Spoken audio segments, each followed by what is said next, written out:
Bismillahirrahmanirrahim. Al-fikratu sayrul qalbi fi mayadinil aghyari. Berpikir adalah perjalanan hati lintasan dan alam. Apabila seseorang berpikir tentang alam, maka pemikirannya menunjukkan kepadanya tentang penciptanya yang wujud.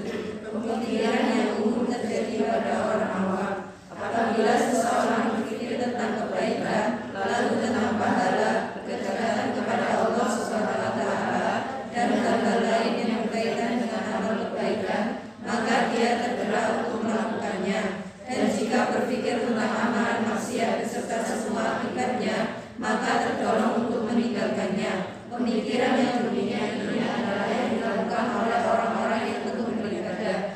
Apabila seseorang berpikir tentang kehancuran yang pasti menimpa dunia dan keadaan yang sangat sedikit diberikan oleh dunia kepada para penghulunya, maka membuat hatinya tidak tertarik pada dunia. Pemikiran sedemikian ini adalah yang dialami oleh orang-orang yang tidak mencintai dunia.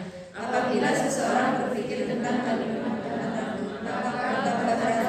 kepada pencipta dan pemberi hidup, yaitu Allah Subhanahu wa Ta'ala, pemikiran ini adalah yang berlaku di kalangan orang-orang yang mencapai pangkat dengan Allah Subhanahu wa Ta'ala. Jelas ya? Jadi al-fikratu, pemikiran, perenungan, ya, bukan sekedar mikir logika, mikir logis, sistematis, bukan, tapi perenungan yang lebih, pemikiran yang lebih pada perenungan, bukan mikir biasa. Tapi di apa itu namanya? Diiringi dengan perenungan, mikir plus merenung, dan di dalamnya ada zikir. Nah, gitu ya. Ya tafakkarun, ada di dalamnya juga yadhkurun. Itu ciri berpikirnya ulul albab. Ya. Ciri berpikirnya orang yang kenal Gusti Allah itu bukan sekedar berpikir biasa, tapi ada zikir di dalam berpikirnya. Bahasa lainnya adalah renung. Al-fikratu, sebuah pemikiran, itu sayrul qalbi, perjalanan hati.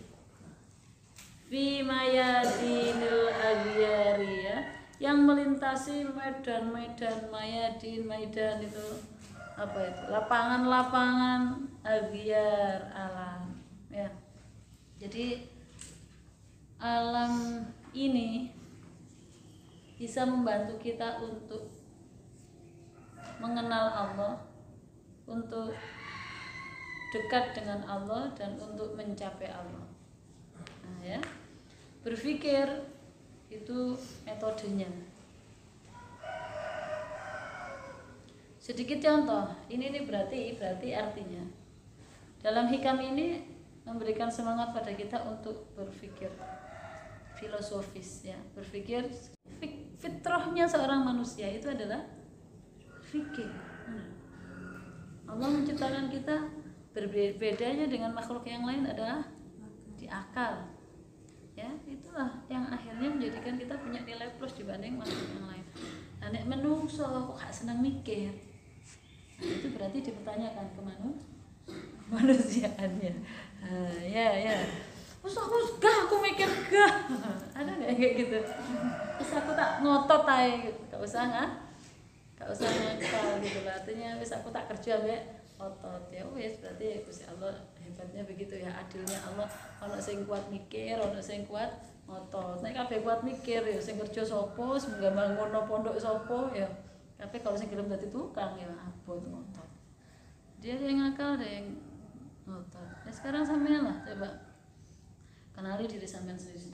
Sampean sukanya mikir, ya, atau ngotot aja. Kalau sama seneng otot, ya wes, pakai otot, maksudnya, ya, kerja pakai otot, ya sudah, jadikan itu amal soleh sampean sing tenanan pisan. Ya, tenanan pisan. Apa? Pengusaha. Nah, pengusaha itu mikir loh, iya, tapi harus lebih banyak ke fisiknya juga. Pengusaha dobah dhisik, ya ta, kulaan, ya enggak sih? Kulaan merengono apa codian. Itu kan ngotot dhisik, ngreng-ngreng ngotot. Mikirnya paling kok bayarnya duit apa, ngono paling mikirnya. ambil ini dagangan ini nanti ambil uang dari mana ya, itu berpikir. Nah, ternyata di sini disebutkan bahwa dengan berpikir itu kita bisa mengarungi perjalanan, ya kan? Mengarungi perjalanan Mayadinul Aghyar ini untuk sampai kepada apa? Jadi ngomong perjalanan itu ada apanya? Tujuan toh, sama kan penyanti melakukan perjalanan begitu. Tujuannya apa? Nah, tujuannya apa?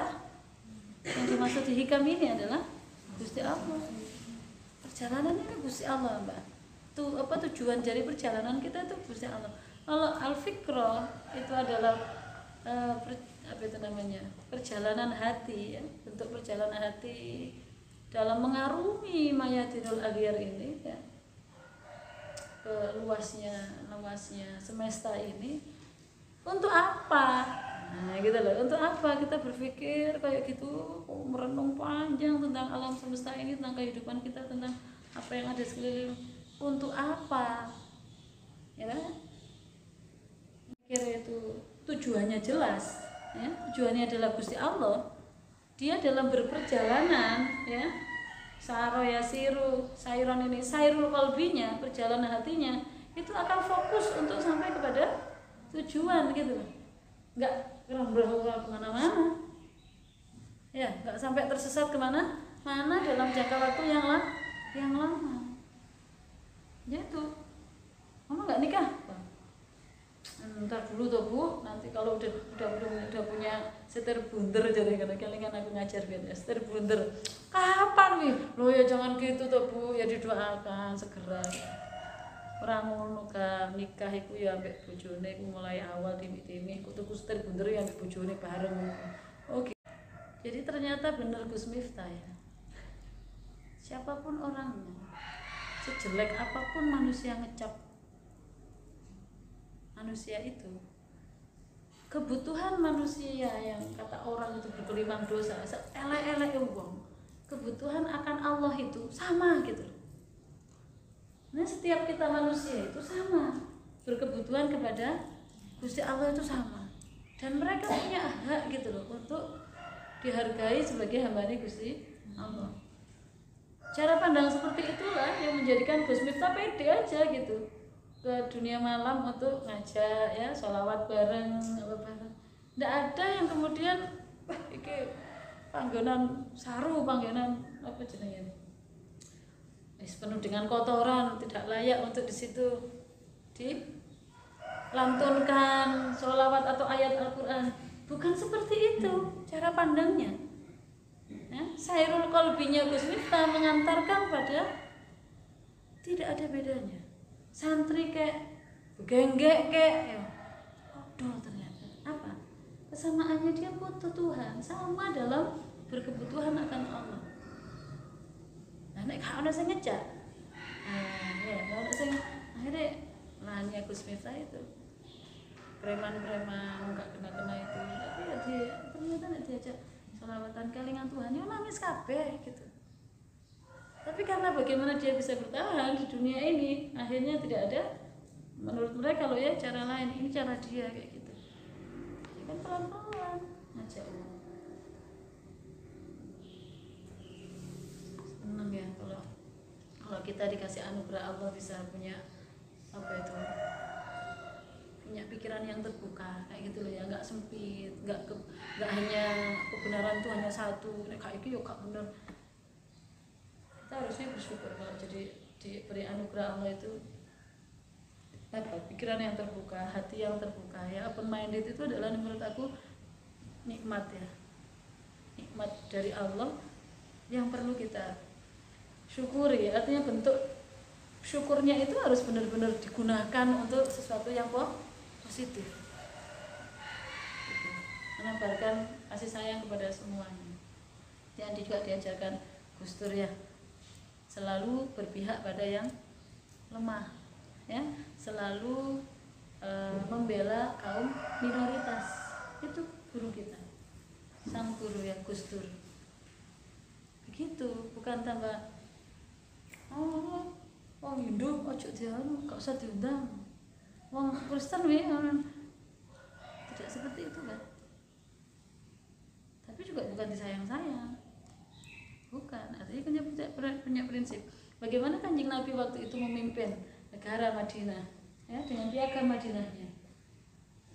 Kanjeng Nabi mengakui keberagaman, ya?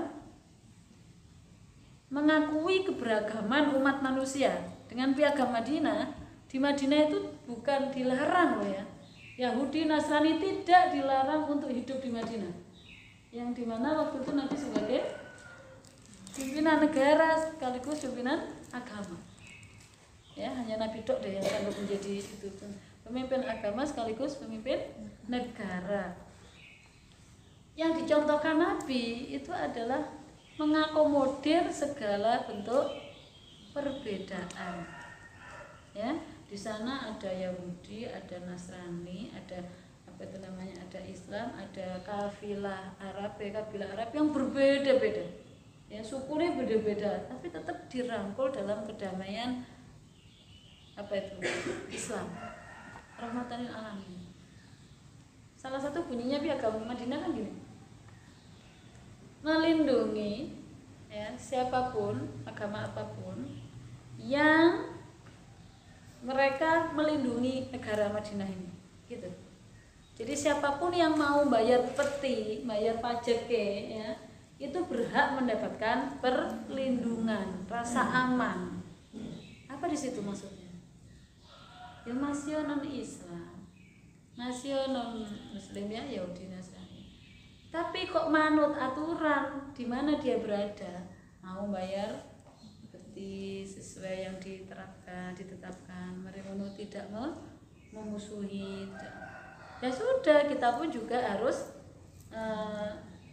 ngerangkul itu semua. Nah, kalau ada musuh yang datang, kan gitu ya. Jadi kita harus bersama-sama satu, ya, nyengkoyong untuk membela Madinah ini. Itu kan negara yang sudah sangat modern ya. Kanjeng Nabi itu bisa hebatnya itu di situ. Orang yang meneliti Barat, ketika meneliti tentang Muhammad itu ya, dia bilang bahwa Muhammad itu telah berhasil meletakkan dasar-dasar kenegaraan yang sangat modern di masa yang sangat lama. Sudah meletakkan dasar-dasar modern yang sangat modern tapi di masa yang sudah lama. Jadi diakui menjadi orang yang paling berpengaruh nomor 1. Yang ngomong kayak gitu siapa? Peneliti Barat, orientalis, objektif mereka. Nah, kok saiki ketemu pirang perkara, wong Islam dhewe tambah ngobrak-ngabrik Indonesia pengen didadekno negara Islam. Iki ketemu pirang perkara, ngono jarene manut Nabi. Paham nggak Pak? Itu adalah sayrul qalbi loh Mbak. Semua itu hasil dari berpikir, semua itu hasil berpikir. Sampai akhirnya wong iki ngene itu asalnya adalah bagaimana dia berpikirnya. Berpikir dengan tujuan yang sudah jelas. Tujuannya Gusti Allah. Meloke sapa? Wis tahu dicontohi Kanjeng Nabi kabeh. Ya apa dadi murid, ya apa dadi guru, ya apa dadi orang tua, ya apa dadi anak, Kanjeng Nabi sudah nyontoh nih kabeh. Arek melo, putus dhewe taunya ya, hadis-hadis itu yang teman pelajari. Itu adalah akhlak Nabi ya. Qaulun wa fi'lun wa taqrirun ya. Dawuhe Kanjeng Nabi perbuatannya Kanjeng Nabi dan keputusannya Kanjeng Nabi itu kita bisa pelajari di hadis. Paham Mbak? Bagaimana sampean berpikir itu akan mengarahkan sampean akan menjadi apa? Nah ya, bagaimana cara sampean berpikir, bagaimana sampean punya pola berpikir akan mengarahkan sampean menjadi apa? Makanya ini dicontohkan semua. Kalau orang berpikir tentang kebaikan, terus tahu akibat dari kebaikan itu, ya orang akan menjadi baik, cenderung untuk mengikuti apa yang dia pikirkan dan dia iyai dalam hatinya. Kalau orang berpikir melihat ya sebuah kedurhakaan ya, akhlak yang tercela pada orang-orang sekitarnya, terus kemudian dia juga tahu akibatnya. Orang berpikir seperti itu berarti mengantarkan dia cenderung untuk berhati-hati. Aku nggak atene nglakoni kaya ngono. Nah, gitu ya. Kalau berpikir tentang dunia, wah enak gak? Hebat ya orang iku biyen iku sekolah gak pati pinter loh, tapi bisa jadi orang sukses ngono ya. Sukses itu apa dalam tanda kutip? Suksesnya secara duniawi, ya kan, materi begitu. Kalau yang dipikirkan itu terus akan mengarahkan kita, membawa dia pada bagaimana sukses secara duniawi, materi gitu. Paham ya? Jadi berpikir tuh benar-benar jalan yang kita buat sendiri untuk kita nanti akan sampai kepada mana? Bukan orang lain tuh ya. Yang membuat saya rokok itu kan bukan orang lain. Nah, sekarang akhirnya kembalikan kepada diri sampean masing-masing. Perihal apa yang paling sampean sering pikirkan selama ini? Ya. Bab apa yang sering sampean jadikan bahan renungan, bahan pikiran sampean selama ini? Kalau menurut sampean sudah pas, lanjutkan. Kalau ternyata dari hasil ini akan mengantarkan sampean kepada sesuatu yang tidak pas, ya, senang dunia dan sebagainya, harus segera direvisi. Nah, dibener nih cara pikirnya. Ada yang bertanya? Coba ada yang pengen tanya nggak tentang ini? Kalau nggak ada, saya akan sambungkan dengan penjelasan saya yang kemarin ya. Ketika seorang sudah mikirnya Gusti Allah saja, ya fokusnya di Gusti Allah aja, kan akhirnya nggak butuh sembarang-barang selain Gusti Allah itu. Dan kemarin saya kasih contoh, salah satunya adalah efeknya adalah kurang punya motivasi keduniawian, kan? Ya, yang menurut umumnya orang hal ini berbahaya. Makanya hikam jangan dulu dikasihkan ke anak-anak atau remaja. Karena apa? Dia punya hak untuk mencapai cita-citanya setinggi langit. Paham ya? Masuk akal nggak? Masuk akal nggak? Maka dia itu nggak populer kan? Di pondok-pondok besar yang itu santrinya MTS Aliyah ada hikam, nggak ada kan? Sangat tidak populer gitu, sangat tidak diajarkan, tidak diberikan. Ya kan, pertanyaannya why gitu, kenapa?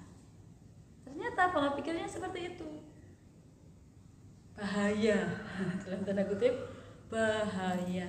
Engko nek arek-arek iki wis dikajekno hikam, mari ngono terus blender melok apa sing diajarno hikam, akhire wis panggaku mantil nek Gusti Allah tok, akhirat tok, dunya ning ora kopen. Akhirnya dikuatirno arek-arek iku enggak begitu punya himmah, punya semangat untuk mencapai cita-cita setinggi langit gitu. Itu pola pikirnya. Gak salah, gak usah tipe itu. Tapi kita punya pola pikir yang berbeda. Kenapa? Karena proses perjalanan kehidupan saya yang begitu lengkap ya, begitu lengkap, mulai sing enak pol gitu ya, mulai sing suworo pol sampai akhirnya berproses, berperjalanan sampai hari ini. Itu ambil kesimpulan saya, oh ternyata harus sesegera mungkin manusia itu untuk, saya bilang manusia, artinya bukan hanya remaja, bahkan anak kecil pun gitu ya, nggak usah dini, harus segera dikenalkan dengan nilai-nilai hikam. Tauhid yang diajarkan hikam sejak dini itu akan mengantarkan manusia berjalan di jalan yang sudah benar sejak dini. Dari pengamatan yang saya lakukan, ketika seseorang itu sudah tumbuh dari kecil menuju remaja ke dewasa, dewasa awal, dewasa akhir sampai menjadi tua. Nah, ya katakan tua, baru diajari hikam. Nah, ini kita lihat, kita ikuti polanya umumnya orang ya, baru diajari hikam. Satu, iya nek umure nutup sampai kok iku mau ya. oke lah sik melok ngaji hikam. Nek durung tuwek terus wis gak enek kan berarti gak sampai kenal Gusti Allah lah. Kalau misalnya ya wis kenal Gusti Allah tapi kurang pas. Nah, kalau misalnya oke dikasih umur tua sampai tua ngaji, oke ngaji. Tapi tak kasih tahu ya, untuk kemudian mengamalkan ya yang ada di dalam hikam itu. Nek wis tuwek ngono ibarate iki wis dadi apa? Wis dadi wesi. Ngono lho, ngono wis bengkok, wesi bengkok iki kira-kira piye menakno iku. Ya. Nek cilik ibarate apa kan? Kawatin cilik itu kan blendrat apa? Blendrat ya. Blendrat ya. Blendrat kuwi lho, Mbak. Kan blendrat nek mengkong piye mengkong? Ya gampang ngono lho, tiup klek-klek iris lurus. Ini tarik lurus. Blendrat. Rotok. Remaja. Nah ya. Kawatis rotok. Nek wis tuwek, masyaallah. Wis kadung terpola. Nek pemarah ya pemarah, sampai tuwek ya sakjane ya gak pengen marah. Nek marah iku duduk tangannya oyak-oyak gini ya. Artinya sebenarnya dia kan gak nyaman dengan marah yang dia lakukan, tapi karena sudah terbentuk. Ya ngono yamene aku wis tukang mbahku ya senengane ngono kuwi. Berarti iso gak merubah. Tiba-tiba terus menahan amarah gitu di masa tuanya gitu. Bisa enggak Mbak? Coba nek Mbak aku jajal, aku tak berguru pada beliau ya. Wonten mik Mbah kula niku sing murang-muringan mik sakniki mboten mik masyaallah suareng. Jajal aku pengen ngerti. Ayo coba kita berpikir secara objektif ya, bukan umi memaksakan kehendak, tidak. Ayo bodoh-bodoh mikir gitu loh dengan jujur, paham? Dengan hati yang jujur, dengan pikiran yang jujur. Ini menungso gitu loh. Bukan barang mati. Barang mati ngono ya disetting, dikelola kaya apa, pakai alat-alat kimia ngono ya, wis iso. Iki menungso. Dia punya fitrah. Dia punya pola dalam hidupnya. Harus dibiasakan dhisik baru terbentuklah akhlak. Kan gitu. Pembiasaan ini gak bisa setahun 2 tahun. Ya. Kadang sampai 15 tahun baru ngeh. Akhirnya iya, 15 tahun padahal. Ya. Makanya nggak jarang Pak Sutri itu ya, pasangan suami istri itu sudah 25 tahun menikah. Yo anaknya wis 5, lha apa kok pegatan bareng. Enak bukan? Ya ada, karena sebenarnya karepe ngono dibiasakan untuk menerima suaminya seperti ini. Itu wis dibiasakan loh, Mbak. Tapi bayangkan pembiasaan selama 25 tahun, tetap aja kan gagal. Akhirnya ini belum menungso iku. Lah kok ngono kabeh digawe engko ae nek wis sepuh baru kenal hikam. Wah, ya parah dah. Ngono aku dijarno ambek Gusti Allah paling gak karu-karuan gitu. Tapi kan ditumpare Gusti Allah, dipaksa Gusti Allah untuk mau nerima asupan gizi dari Gusti Allah yang ini rasanya luar biasa. Ya, luar biasa. Gak enak. Tapi setelah nggak enak kita merasakan manfaatnya. Apa ketemukan lagi sampai notek dikasih masalah yang nomor beratnya, gak enak. Tapi itu memberikan pembelajaran lagi. Oh, ngene. Lagi dikasih lagi. Oh, ngene lah. Akhirnya kebanyakan itu akhirnya kan bisa ngambil kesimpulan. Berarti kan gitu. Masa harus kayak pelajaran A, B, C, D, bangga kayak sok nyimpul gitu kan ya. Bangga, lewat pelajaran dari Allah gak dianggap, gak dimaknai. Akhirnya lewat gak oleh apa-apa. Padahal wis umur, kalau ngajari anak kecil, PAUD ya, ketika Umi berhadapan dengan anak-anak PAUD dulu kan masuk kelas langsung, Umi yang konsep juga langsung tak amal dewe, tak lakoni dewe ngajar PAUD, itu aku juga seneng. Ya, aku juga seneng ngajar anak PAUD. Kenapa? Karena benar-benar aku bisa masuk ke dunianya dan aku bisa nyeting. Anak cilik-cilik itu tak setting menuju apa yang saya inginkan. Saya bisa. Kalau kita bisa masuk ke dunianya kan dia akan ngikut kita kan gitu. Ya, kita mekol-mekol, dia juga mekol-mekol, seneng kan gitu ya. Akhirnya begitu terus diajari Fatihah dia juga mau, kan diajari mau. Berdoa sebelum makan, belum ngapain mau. Enak kan? Ngajar PAUD itu enak pokoknya. Ngajar TK juga seperti itu, masih sama. Ngajar SD sudah mulai saya ajak berpikir. Nah, ikut teorinya Sayyidina Ali. Sayyidina Ali itu usia seseorang itu dibagi menjadi 4, ya, 4 tahapan. Tahapan yang pertama adalah usia 0 sampai 7 tahun. Ini benar tahapan anak-anak yang dia berhak untuk merdeka. Oh, jangan dilarang. Ayo, jangan. Jangan. Bahaya. Jatuh nanti jatuh. Nggak boleh. Jangan sering-sering gitu anak sampean. Radati anak sampean. Nanti salah asuhan. Kalau kebanyakan gak sopan. Ojo ngono. Cah cilik kok diojo ngono terus. Gak iso berkembang. Kecerdasannya nggak terbentuk secara maksimal. Anak 0 sampai 7 tahun bareng. Tapi juga bukan tanpa arahan. Diumbar itu dalam kategori kita ada di dalamnya. Kan? Kita ada dalam dunia dia sehingga ngumbare itu enggak atene keluar jalur orang ada kita di dalamnya kok. Kita masuk ke dunianya. Mainan bersama dia. Dalam mainan itu kita selami misi-misi yang ingin kita berikan. Kita ada di dalamnya. Itu 0 sampai 7 tahun ya. Masa anak yang memang harus diberi kebebasan. Biarkan dia tumbuh karena memang itu adalah saat-saat golden age.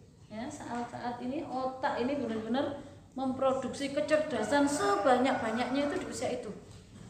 Ketika anak semakin diberi ruang yang luas, dia akan kreatif. Akhirnya nyambung gitu. Apa jenenge? Nuron dalam otak ya. Nuron itu akhirnya sambung dan luar biasa. Ini bekal untuk kecerdasannya di masa yang akan datang. Ini lho gak ngerti wong iki, gak duwe ilmu nek gak atene. Dikirane cah cilik ra iso apa-apa, gendongi ngalor ngidul ya. Wayahe mangan didulang, dicokoki bahkan. Ya, mari ngono dijak nonggo. Ibuke ngalor ngidul apa? Jadi anu ibu Tejo ya ta? Di pengikuti Abu Tejo. Wes pokoke rasa iki bayi iki. Anak sing digendong dikirane gak iso apa-apa padahal dia merekam semuanya. Ngerti? Ini dia merekam loh. Ya apa gak dadi Butejo kabeh wong pancen yang didik cara Butejo. Ya apa? Astagfirullah. Itu ya, tahap pertama. Kalau kita tahu otak kanan otak kiri, ya, otak kanan otak kiri. Ini loh enaknya kalau belajar psikologi itu menyenangkan banget, Mbak. Otak kanan itu melalui menari, menyanyi, mewarnai, menggambar, mengekspresikan apapun itu otak kanan. Maksimalkan otak kanannya anak usia 0 sampai 7 tahun itu. Makanya kenapa di TK itu kok amen gambar, gak ngono warna, gak ngono apalah apa jenenge bermain peran. Siapa beli es krim, halo, siapa beli es krim Meka jenengane. Es krim, lucu itu ya. Bermain peran, terus jadi ibu, jadi apa? Itu dalam rangka memaksimalkan kecerdasan otak kanan. Seni, ya, seni bebas, pokoknya kreasi apa itu otak kanan, Mbak. Dan otak kanan ini kesempatannya untuk memaksimalkan ya usia kecil itu yang katanya Sayyidina Ali tahap pertama itu. Jadi pancen kudu sampean berikan kelonggaran itu. Habis sampean ada di dalamnya masuk. Nah, ternyata ketika usia 7 tahun sampai 14 tahun usia SD ya. Usia SD ya 7 sampai 14 tahun. Itu masa kedua. Jadikan anak itu seperti tahanan.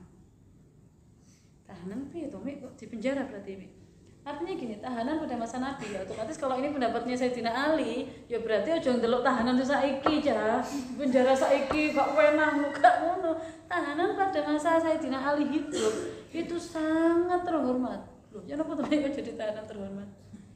Kanjeng Nabi itu sangat memanusiakan tahanannya. Apa? Dia dikasih tahu aturan main. Sudah mulai ada batasan-batasan. Tapi dimulyakno, wayahe maem ya dicukupi makeme. Hah? Makeme dicukupi, wayahe istirahat ya dikai panggonan. Terus pokoke mek yang dia lakukan adalah harus tahu batasanmu sebagai tahanan kami. Jadi anak usia 7 tahun sampai 14 tahun sudah harus dikenalkan aturan main. Makanya alimu auladakum bis sholati. Mulai ada kewajiban mengajarkan sholat pada anak usia 7 sana. Wadribuhu asyra sana ya. Ketika dia seumur 10 tahun kok gak sholat, pukulan. Artinya apa? Ini loh tahanan, yang dimaksud tahanan itu. Sudah dikenalkan batasan-batasan dan konsekuensi tegasnya. Dikenalkan konsekuensinya ketika dia melanggar aturan itu. Nah, itu ya, makanya itu saya terapkan. PAUD RA, wes bebas-bebas ya, termasuk saya kepada guru-gurunya pun juga berbeda perlakuan saya dengan guru-guru SD, karena SD sudah harus mulai narik tenan. Anak diajari ini batasannya tidak boleh, kalau melanggar ini harus ada ini konsekuensinya, sudah seperti itu. Jadi guru SD sudah harus tahu lebih tegas dalam menyikapi anak didiknya. Nek PAUD RA enggak, tapi tak umbar gurune, karena memang harusnya ngumbar murid ya. Tidak terlalu ribet sama aturan main tetek bengek itu. Kecuali administrasi silahkan itu ya, masih Kemenak sama Dinas. Tapi dari yayasan sendiri memperlakukan guru ini sangat berbeda. Ya, guru PAUD RA lebih tak los, lebih tak berikan ruang yang besar, karena itulah yang harus dia hadapi kepada anak didiknya. Tapi SD pun tak tahu wari gak karu-karuan narik guru SD. Nah, maksud nanti SMP kudu ditarik, lu yang ditarik, oh gak, salah. Beda meneh, guru SMP sudah nampil nanti beda lagi. Emang kapan nih ada SMP sudah nampil? Sudah banyak yang nunggu ternyata. Usia di atas 14 sampai 20, ya, di atas 14 sampai 20, usia remaja. Jadikan, perlakukan dia sebagai sohibmu, sahabat karib. Nah, beda kan, beda. Jadi kencengnya itu ketika dulu 7 sampai 14 itu kencengi, dikencengi dalam artian, "Ndok ini boleh, ndok ini enggak sayang, enggak. Ayo bangun subuh. Ngantuk koyo apa anake sik gak mentolo koyo apa ndelok anake koyo ngono kesel, sik kudu wong tuwa kudu tegas. Kalau harus dikalahkan rasa gak mentolo, rasa anu di anak itu kudu dikalahno dengan aturan itu tadi. Ini tahanan. Anak kita usia 7 sampai 14 itu tahanan. Jadi waktunya amal soleh tahanan ya. Waktunya makan ya makan. Sudah selesai makan. Sekarang waktunya amal soleh. Sesuai dengan jalurnya masing-masing, ya potensi masing-masing. Ya sudah, harus diarahkan begitu. Waktunya makan. Istirahat. Sholat. Gak mentolo mi. Poso. Ya Allah mi saalkan mi. Nah, ya kan? Begitu kan orang tua. Kadang terkalahkan dengan rasa mesak nih, gak padahal terus pokoknya manut Sayyidina Ali dadi anak sampean dadi penak ini loh gak lama, artinya kenceng untuk ngasih aturan dan konsisten. Orang tua konsisten, kalau enggak lau sarokot Fatimah tuh kan Nabi Daud ya, jikalau ini Fatimah anakku tercinta ini sampai mencuri, saya lakotok tuh, Kanjeng Nabi sendiri bilang, aku sendiri yang akan memotong tangannya. Bayangkan betapa Kanjeng Nabi sebagai seorang tua begitu tegas kepada anaknya. Ngalami nggak terbaca dia kok, lu pancene saya tidak Fatimah gak nyolong gitu loh. Tapi seandainya maksudnya Fatimah nyolong tenan, itu akan dilakukan Kanjeng Nabi tenan. Apa artinya di sini? Masa bodoh dengan gak mentolo gak sama nek duwe anak. Wujudkan kasih sayang sama yang sesungguhnya itu dalam ketegasan dalam mendidik anak. Ya, rupane sayangi sama yang di anak itu bukan kemudian menina bobokkan dia, memanjakan dia, bukan seperti itu. Tapi betul-betul mengenalkan dia pada aturan main Gusti Allah dan bagaimana konsekuensinya kalau ini tidak dilaksanakan. dan harus konsisten. Gak suwe dadi anake sampean. Karek enake. Kapan? Setelah 14 tahun. Seneng sampean pisan. Iki koncomu iki, nggak perlu sampean marah-marah, nggak perlu, itu semua nggak perlu. Yang ada adalah menyediakan diri kita untuknya. Kapanpun dia ingin cerita, kita ada di sampingnya. Kita aman untuk dia cerita apa saja, kita ada di sampingnya. Karena kita temannya. Nah, dengan proses tadi itu ketika 0 sampai 7 tahun dia bermain dengan kita bermain dengan dia. Kemudian usia 7 sampai 14 tahun kita tegas dalam memberikan aturan main dan kita konsisten. Setelahnya wis karek enak. Anak kita kepada sampean pun juga merasa aman dan dia akan menjadikan sampean benar-benar sahabat karibnya. Tidak perlu teman lain. Nah, kenapa anak-anak usia SMP itu rusak-rusak arek itu ada di usia itu? Karena dia tidak mendapatkan figur sahabat pada orang tuanya. Yang ada orang tuanya adalah hantu baginya, menyeramkan. Kok nek aku ngomong jujur, aku diajar. Loh ya dah. Karena nggak konsisten pada masa-masa pendidikan ketika jadi tahanan. Usia 7 sampai 14 tidak secara konsisten didik anaknya. Yang ngono mek murang-murang tok, ngajar gak jelas ya. Ngomong tok ngongkon tok anak tapi gak tahu nyontoi kan anak akhirnya nggak percaya sama orang tua. Amin. Ketika usia remaja itu jadi sahabat karibnya, nah wes usia dewasanya dia akan jadi apa itu namanya, anak yang sudah tidak perlu kita ragukan. Waladun soleh sudah terbentuk begitu.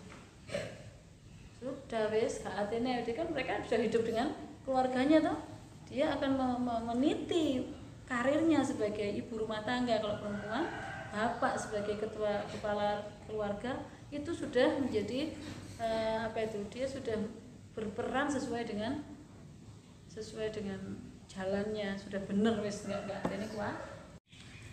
Otomatis usia 7 tahun sampai 14 tahun ini sudah sangat pas untuk kita kenalkan Gusti Allah yang sesungguhnya dengan kenalan yang tenanan pisan kan awal gitu. Ndak enek apa Pak jenenge Pak, ngiming-ngiming apa jenenge. Awalnya ben seneng dhisik tapi mari ngono sakjane iku kleru. Lah ngene iku lho gak enak. Apa? Model apa? Puasa ya Nak. Nanti kalau puasa hari ini 1 hari 5.000 wis. Ngene iku wis angel mutus dari itu nanti akan jadi kebiasaan dan jadi motivasi anak dalam dirinya beribadah untuk materi, beribadah untuk dapat uang. Iku nek sik cilik, nek rada gede diiming-iming ini, sama nek poso iki ganjarane sama dosane sama setahun deh, padha enggak? Halo, padha enggak? Ayo sing jujur ngene iki, sepurane ya aku ngomong ini rada jahat, gak apa-apa. Tapi ayolah, kalau misalnya kita dulu dibangun seperti itu kan berarti harus sekarang kan merubahnya. Gak karena apa-apa, apa iku jenenge? Mbok iku kok pahalane kaya apa kae. Gak arep-arep pahala. Ya, sing penting diridhoi Gusti Allah. Awake itu poso krana Gusti Allah. Tok titik. Gak usah nek buntute. Nek kakek buntute sama aku tambah kaya buntute gak sida dadi gak sida ketemu si Rai yang buntut terus itu sampean ingin raih gitu. Apa oleh ganjaran salat duha engko ben rezekimu maca waqiah engko ben rezekimu lancar kan akhirnya iku nek terus gak ndang dibenerno ya kan sampai tuwek kan malah ngono ngomongin di anake sampean mangkane ta maca waqiah ben anu kan gitu loh. Engko nek bener-bener oleh tenanan rezekine akeh sing ono kan lho iya to karena aku sregepe waqian ngono ngomong di wong liya mangkane sampean niku salat anu to duha to ben koyo aku rezekine lancar lho sapa sing diagungkan akunya astagfirullah kok gak tersesat kabeh nek wis ngene iku apa iso balekno angel wis paham gak sih ngene iki Mbak nggih paham nggih Mbak Angel. Makanya dari sekarang ayo tadi balekno Gusti Allah sediakuno Gusti Allah doa. Ayo ngakuno Gusti Allah doa.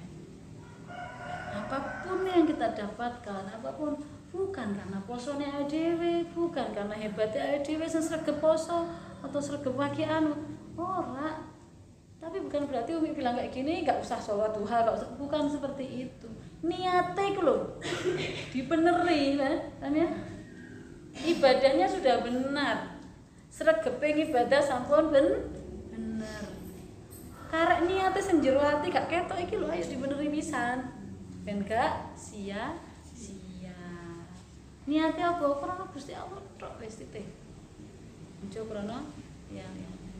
Gitu loh. Lah nek sampean kok moro-moro dilalah diiyani seiring dengan takdir Gusti Allah, sama rajin sregep ibadah, sregep duha, sregep pagi, sregep tahajud.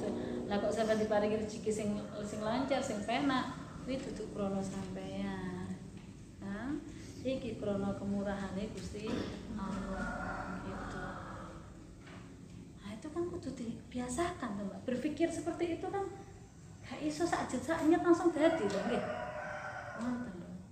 Dadi mangkane ngaji hikam iku wis ndang-ndang aki-aki nanti ngajekne. Ya. Biar awake dhewe sampai tujuan. Nah, sebelum habis masanya kita sudah sampai tujuan ngono lho Gusti Allah. Jadi hambane Gusti Allah yang menghamba dengan penghambaan yang benar. Ya, penghambaan yang baik. Kersane mboten ketun. Oke, bisa dipahami ya? Pentingnya berpikir, paham ya? Nah itu, bismillah. Sing sering mikir. Kalau tak lanjutkan, tapi kalau akhirnya sampai tujuan terus akhirnya koyo Umi ngono dadi aras-arasan barang-barang aras-arasan jawabnya sing paling penak ya. Tapi tidak untuk saya, ini jawaban untuk diri sampean sendiri masing-masing. Kok diarani Umi membela diri enggak. Jawabnya ini mending ya selamat di hadapan Gusti Allah. Tapi ketok gak selamat di hadapan manusia. Tadi tuh loh pertanyaan gak punya semangat daripada ras selamat karune. Udah, jawabannya ngono ya. Jadi jangan sampean anggap ternyata ketika sampai Gusti Allah nanti tambah gak punya asa dan jare sapa delok Umi iki apa itu turu. Tapi untuk yang obsesi pribadi itu loh memang tidak begitu punya gitu loh. Tapi nek urip ambek Gusti Allah kan selama hayat masih dikandung badan, yo kudu nggak akan membiarkan nikmat yang Allah berikan ini gawe turun gitu ya. Ya, kemarin kita bilang tuh ya, sehina-hinanya orang itu ketika dikasih waktu longgar, tapi gak ndang-ndang digunakan untuk berjalan kepada Allah, berlari kepada Allah, bukan gitu toh. Nggak akeh hambatan tapi gak segera lari ke jalan itu hina-hinanya orang ya. Naudzubillah, jangan sampai kita termasuk orang yang hina tadi.